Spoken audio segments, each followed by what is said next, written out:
नमस्कार, भारत एक्सप्रेस देख रहे हैं आप। आपके साथ मैं हूं रोहित पोखरियाल। उत्तराखंड की पुष्कर सिंह धामी ने करीब 2.5 साल की तैयारियों के बाद इतिहास रच दिया। जाति, धर्म, जेंडर में भेद किए बगैर हर किसी के लिए एक समान नागरिक संहिता लागू हो गई है। 2022 में धामी सरकार ने विशेषज्ञ समिति का गठन किया था और इस समिति ने 2 फरवरी 2024 को सरकार को एक रिपोर्ट सौंपी। 12 मार्च 2024 को इस अधिनियम को राष्ट्रपति का अनुमोदन मिल गया। इसके बाद यूसीसी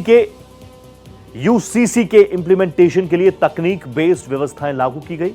नागरिकों और अधिकारियों के लिए ऑनलाइन पोर्टल विकसित किए गए। उत्तराखंड ने रचा इतिहास।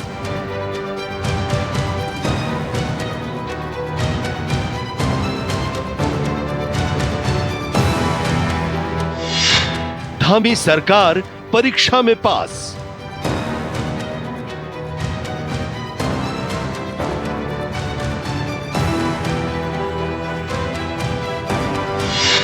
उत्तराखंड से हुआ आगाज।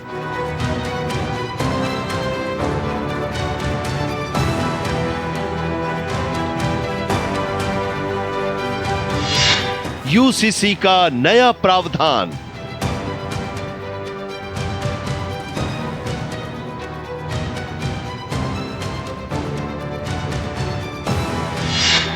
शादी तलाक से वसीयत तक।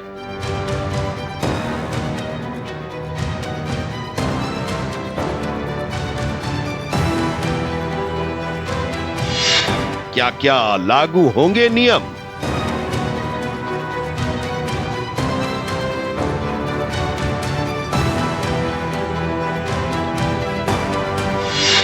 स्वतंत्र भारत का पहला राज्य। भारतीय जनता पार्टी के लिए चुनावी घोषणा पत्र असल में संकल्प पत्र होता है और इसे उत्तराखंड की पुष्कर सिंह धामी सरकार ने साबित भी कर दिया है। विधानसभा चुनावों में बीजेपी ने समान नागरिक संहिता यूसीसी कानून को लाने का संकल्प किया था और यह बीजेपी की जीत का आधार भी बना था। धामी की सरकार बनने के फौरन बाद ही यूसीसी ड्राफ्ट को तैयार करने के लिए विशेषज्ञ समिति के गठन को मंजूरी दे दी गई। पुष्कर सिंह धामी की सरकार ने प्रधानमंत्री नरेंद्र मोदी के विजन एक देश एक कानून व्यवस्था को लागू करके एक नई बुनियाद रखी है। Uniform civil code. उत्तराखंड की पुष्कर सिंह धामी सरकार ने अपने चुनावी वादों को पूरा करके इतिहास रच दिया है। राज्य की बीजेपी सरकार ने यूनिफॉर्म सिविल कोड लागू करके इस बात को साबित कर दिया है कि उसका चुनावी घोषणा जीत को सुनिश्चित करने के लिए ही नहीं बल्कि उसको जमीनी सतह पर उतारने का भी संकल्प पत्र है।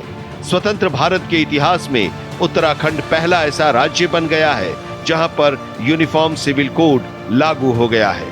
देश में गोवा अकेला ऐसा राज्य है जहां पर यूसीसी लागू है, लेकिन इस राज्य में यह कानून आजादी से पहले से लागू है। इसे पुर्तगाली सिविल कोड भी कहा जाता है। 2022 में विधानसभा चुनाव के दौरान बीजेपी ने इसे लागू करने का वादा किया था। सत्ता में बीजेपी की दोबारा वापसी हुई तो मुख्यमंत्री पुष्कर सिंह धामी के नेतृत्व में मंत्रिमंडल की पहली बैठक में इसके प्रस्ताव को मंजूरी दे दी गई थी। साथ ही इसका मसौदा भी तैयार करने के लिए कहा गया था। इसके लिए बाकायदा विशेषज्ञों की समिति भी बनाई गई थी। इसको लेकर लंबी कवायद चली, लोगों से विचार विमर्श किया गया, लोगों की सलाह पर गौर किया गया और उसके मुताबिक उसे साकार रूप दिया गया। पिछले दिनों कैबिनेट ने यूसीसी की नियमावली पर अपनी सहमति जताई थी। उत्तराखंड के मुख्यमंत्री पुष्कर सिंह धामी के मुताबिक राज्य में यूसीसी लागू करने के संबंध में सभी तैयारियां पूरी कर ली गई हैं, जिसमें अधिनियम के प्रभावी होने के लिए नियमों की मंजूरी लेना और अधिकारियों को प्रशिक्षण देना भी शामिल है। आज का ये दिन, जैसा मेरे से पहले बोलने वाले वक्ताओं ने बताया कि आज का ये दिन ऐतिहासिक दिन है और ये केवल हमारे राज्य के लिए ही नहीं बल्कि पूरे भारतवर्ष के लिए आज ये बहुत ऐतिहासिक दिन है, क्योंकि आज हम समाज में समानता स्थापित करने से उद्देश्य से बनाई गई समान नागरिक संहिता को देवभूमि उत्तराखंड में लागू करने जा रहे हैं। और आपने मुझे कहा कि मैं निश्चित रूप से ये मेरा प्रयास है, मेरे साथ हमारे सभी साथियों का प्रयास है, हमारे सभी विधायकों का भी प्रयास है। उन्होंने भी इस विधेयक को बनाने में अपना योगदान दिया और उससे बड़ी बात कि आप सब लोगों ने ड्राफ्ट बनाने में। यूसीसी के लागू होते ही कई सारी चीजें बदलने जा रही हैं। राज्य सरकार ने इसके लिए लोगों को जागरूक भी किया है। यूसीसी का एक पोर्टल भी लॉन्च किया गया। यूसीसी लागू होने के साथ ही राज्य में शादी, तलाक, लिव इन रिलेशनशिप से लेकर उत्तराधिकार तक बहुत कुछ बदल गया है। उत्तराखंड में अब हर धर्म के नागरिकों के लिए समान कानून लागू होंगे। अभी तक शादी, तलाक और वसीयत जैसे मामलों में अलग अलग पर्सनल लॉ के नियम लागू होते थे। यूनिफॉर्म सिविल कोड के नाम पर ऐसे लोगों को भड़काने का काम हो रहा है। आप मुझे बताइए, एक घर में परिवार के एक सदस्य के लिए एक कानून हो, परिवार के दूसरे सदस्य के लिए दूसरा कानून हो, तो क्या वो घर चल पाएगा? क्या कभी भी चल पाएगा क्या? फिर ऐसी दोहरी व्यवस्था से देश कैसे चल पाएगा? हमें याद रखना है कि भारत के संविधान में भी नागरिकों के समान अधिकार की बात कही गई है। उत्तराखंड की पुष्कर सिंह धामी सरकार का यह ऐतिहासिक फैसला है। उत्तराखंड में यूसीसी लागू होने के साथ ही विवाह, तलाक, उत्तराधिकार, लिव इन रिलेशनशिप जैसे विषयों को यह रेगुलेट करेगा। यूसीसी में सभी धर्मों में पुरुष और महिलाओं के लिए एक समान शादी की उम्र, तलाक के आधार और उसकी प्रक्रिया तय की गई है। एक से ज्यादा शादी करने और हलाला पर पूर्ण विराम लग गया है। क्या क्या बदलाव होगा? सभी धर्म समुदायों में विवाह, तलाक, गुजारा भत्ता और विरासत के लिए समान कानून होंगे। शादियों का रजिस्ट्रेशन अब अनिवार्य होगा। विवाह के 6 महीने के अंदर पंजीकरण कराना जरूरी होगा। 26 मार्च 2010 से पहले की शादियों का रजिस्ट्रेशन जरूरी नहीं होगा। रजिस्ट्रेशन न कराने पर अधिकतम 25,000 रुपए का जुर्माना भी लगाया जा सकता है। यूसीसी में मैरिज रजिस्ट्रेशन को जरूरी बनाने के पीछे मकसद ये है कि उत्तराधिकार और विरासत जैसे मामलों का आसानी से समाधान निकल सके। मैरिज रजिस्ट्रेशन की व्यवस्था पहले से ही है, लेकिन अब इसे जरूरी कर दिया गया है। पंजीकरण नहीं कराने पर सरकारी सुविधाओं का फायदा भी नहीं मिलेगा। महिलाओं को भी पुरुषों के समान तलाक का अधिकार होगा। संपत्ति में बेटा बेटी को बराबर का अधिकार मिलेगा। जायज और नाजायज बच्चों में भी कोई भेदभाव नहीं होगा। किसी भी जाति, धर्म या संप्रदाय के शख्स के लिए तलाक का एक समान कानून लागू होगा। फिलहाल देश में हर धर्म के हिसाब से इन मामलों का निपटारा किया जाता है। यूसीसी लागू होने के साथ ही उत्तराखंड में बहुविवाह और हलाला पर रोक लगेगी। लड़कियों की शादी की उम्र चाहे वो किसी भी जाति या धर्म की हो, एक समान होगी। लड़कियों की शादी के लिए उसकी उम्र 18 साल का होना जरूरी है। उत्तराधिकार के मामले में लड़के और लड़कियों को एक समान माना गया है। लिव इन रिलेशनशिप का रजिस्ट्रेशन कराना कपल के लिए जरूरी होगा। 18 से 21 साल के बीच के कपल को रजिस्ट्रेशन के दौरान माता पिता का सहमति पत्र भी देना होगा। विवाह और लिव इन रिलेशन से जन्मे सभी बच्चों को समान मानने वाले प्रावधान बनाए गए हैं। सभी धर्मों में लैंगिक समानता असल में यूसीसी की मूल भावना है। यूसीसी के नियम और कानून से एसटी यानी अनुसूचित जनजाति को पूरी तरह से बाहर रखा गया है। इसके अलावा ट्रांसजेंडर और धार्मिक मामलों, पूजा नियम और परंपराओं में कोई बदलाव नहीं किया गया है। सीएम धामी ने यूसीसी लागू करने के लिए सभी तरह की जरूरी तैयारियों को पूरा कर लिया है। उन्होंने कहा था कि इसके लागू होने से समाज में एक रूपता आएगी और सभी नागरिकों के लिए समान अधिकार और दायित्व सुनिश्चित होंगे। हमने 2022 के विधानसभा के चुनाव में आदरणीय प्रधानमंत्री नरेंद्र मोदी जी के नेतृत्व में हम इस चुनाव में गए थे और देवभूमि उत्तराखंड की जनता के सामने हमने अपना ये संकल्प रखा था, ये हमने वायदा किया था कि हम नई सरकार के गठित होते ही सबसे पहले हम यूसीसी लाने के लिए काम करेंगे। और हमने नई सरकार के गठन होते ही सबसे पहले यूसीसी लाने की समस्त औपचारिकताओं को पूरा किया। अब तमाम औपचारिकताएं पूरी होने के बाद एक्ट बनकर तैयार हो गया, सारी चीजें हो गई, मंत्रिमंडल से मंजूरी मिल गई। पहला राज्य होने का गौरव देवभूमि उत्तराखंड को मिल गया है कि हम सभी के लिए किसी का लिंग का भेद नहीं होगा, किसी जाति का नहीं होगा, किसी पंथ का नहीं होगा, किसी समुदाय का नहीं होगा, और हम सबके लिए एक समान कानून जो भारत के संविधान के अनुच्छेद 44 में जिसका प्रावधान है। उत्तराखंड सरकार ने यूसीसी लागू किया है, ये बहुत ही प्रशंसनीय कदम है। एक देश एक कानून होना चाहिए। शुरू की सरकारें जो अपीजमेंट करती रही, जिस कारण से ये नहीं हुआ हो, ये पहले दिन से ही हो जाना चाहिए। एक देश एक कानून। आजादी के बाद एक देश एक कानून की बात सबसे पहले जनसंघ ने उठाया। बाद में बीजेपी के गठन के बाद यह राजनीतिक मुद्दा बन गया और 2 सीटों वाली बीजेपी पहले दहाई और फिर तिहाई के आंकड़ों को छूने के लिए जिस एजेंडे को अपने घोषणा पत्र में महत्वपूर्ण जगह दी, अयोध्या में राम मंदिर, जम्मू कश्मीर में आर्टिकल 370 को हटाने के साथ साथ यूसीसी भी शामिल रहा। उत्तराखंड विधानसभा चुनावों में यूसीसी लागू करने के वादे पर पुष्कर सिंह धामी की सरकार खरी उतरी है। यूसीसी की कब कब उठी मांग। अक्टूबर 1840 में पहली बार यूनिफॉर्म सिविल कोड की चर्चा हुई, लेकिन अंग्रेजों ने इसे लागू नहीं किया। आजादी के बाद संविधान निर्माता बाबा साहब डॉक्टर भीमराव अंबेडकर ने स्टैंड लिया। संविधान सभा में यूसीसी पर लंबी बहस हुई। इसे डायरेक्टिव प्रिंसिपल्स में डाल दिया गया, लेकिन कानून नहीं बनाया जा सका। 1962 में भारतीय जनसंघ ने हिंदू मैरिज एक्ट और हिंदू उत्तराधिकार विधेयक वापस लेने की बात कही। इसके बाद भारतीय जनसंघ ने 1967 के उत्तराधिकार और गोद लेने के लिए एक समान कानून की मांग की। 1980 में बीजेपी का गठन हुआ। पार्टी ने 1984 में पहली बार चुनाव लड़ा, जिसमें बीजेपी केवल 2 सीटों पर ही जीत सकी।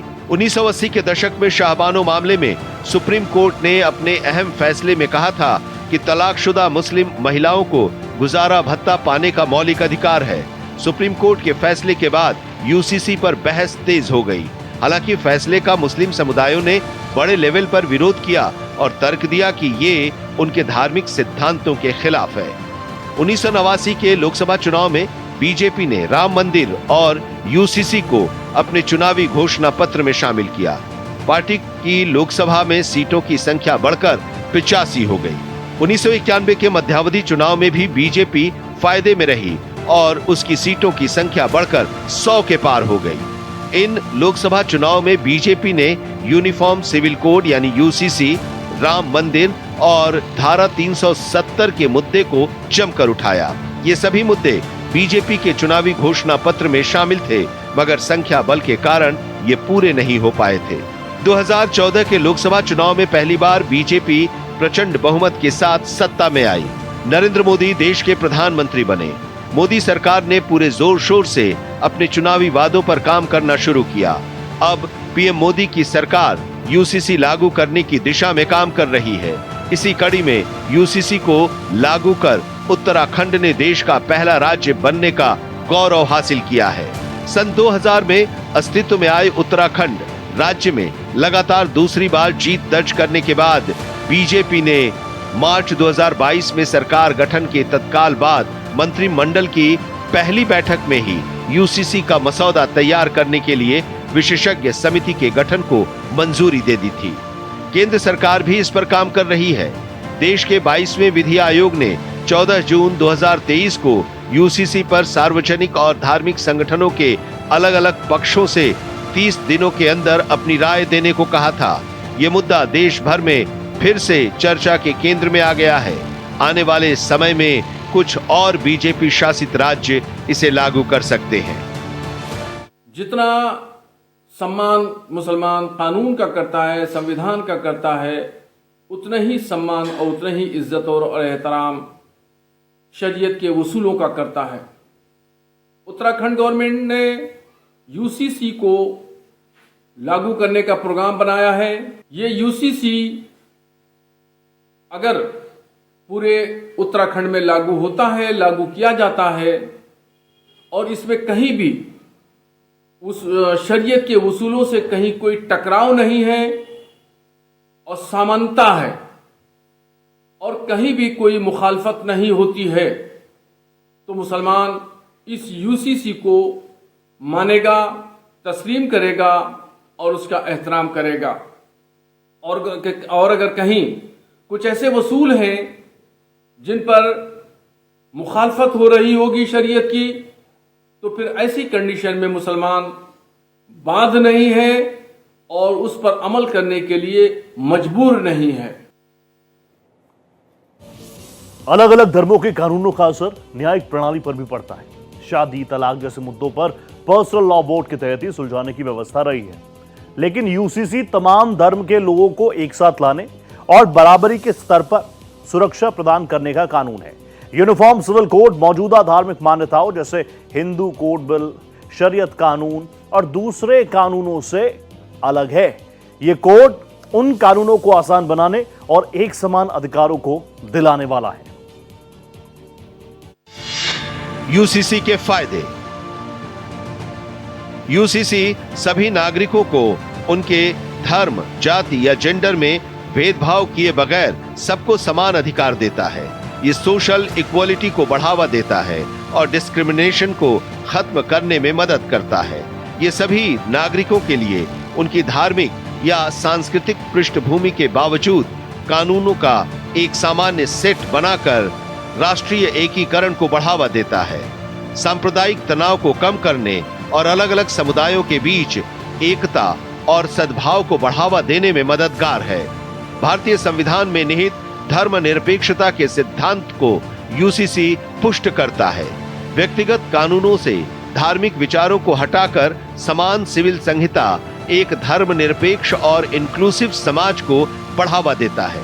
समान सिविल संहिता भारत में मौजूद व्यक्तिगत कानूनों के जटिल जाल को सरल बनाता है, जिन्हें समझना और नेविगेट करना अक्सर मुश्किल होता है। इसे नागरिकों को अपने कानूनी अधिकारों और दायित्वों को समझने और न्याय तक पहुंचने में आसानी हो सकती है। एक समान नागरिक संहिता ये सुनिश्चित करती है कि विवाह, तलाक, विरासत और संपत्ति के अधिकारों के मामलों में महिलाओं के साथ समान व्यवहार किया जाए। ये महिलाओं के खिलाफ भेदभावपूर्ण प्रथाओं को खत्म करने और सबको बराबरी के लेवल पर अधिकार देने के लिए है। एक समान नागरिक संहिता में सामाजिक न्याय, जेंडर इक्वालिटी, राष्ट्रीय एकीकरण और कानूनों के सरलीकरण को बढ़ावा देने की क्षमता है। ये आधुनिक और प्रगतिशील भारत के निर्माण की दिशा में एक अहम कदम है। यूसीसी का मकसद एक ऐसी व्यवस्था कायम करना है जिसमें सबको समान अधिकार मिले। बाल विवाह को रोकने के साथ ही महिलाओं को बराबरी का अधिकार दिलाने वाला कानून है यूसीसी। एक समान नागरिक संहिता जाति, धर्म और जेंडर में भेदभाव किए बगैर राष्ट्रीय एकीकरण और कानूनों को आसान बनाने में अहम साबित होने वाला है। उत्तराखंड की धामी सरकार ने इसको लागू करके एक नई शुरुआत कर दी है और इसका असर दूर तलक नजर आएगा। इसी के साथ हमारी इस खास पेशकश में फिलहाल इतना ही। दीजिए इजाजत, नमस्कार।